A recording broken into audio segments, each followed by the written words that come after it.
સવારમાં આપણે નીકળી જતા ખેતર બાજુ બેસવાનું એમનું ખાવાનું લેવા. તો આગળ તમને બતાવી દઈએ.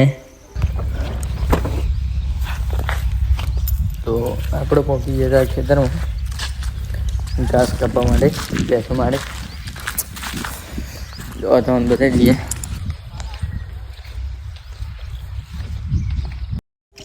ઘાસ તો વઢાઈ જઈએ.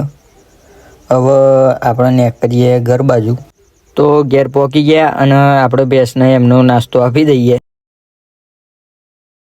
તો એમનો નાસ્તો આપી દીધો અને હવે આપણે જઈએ ડાકોર. તો હવે આપણે નહીં બની નીકળી જઈએ ડાકોર બાજુ.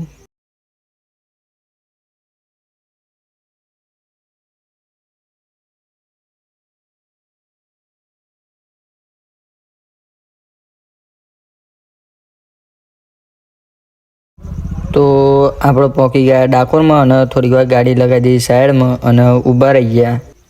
ભાઈબંધને બે નીકળી ગયા બજારમાં અને હવે થોડીક વાર ફર્યા અને ફરી હવે નીકળીએ ઘર બાજુ. તો મળીએ નવા બ્લોગમાં. જય માતાજી.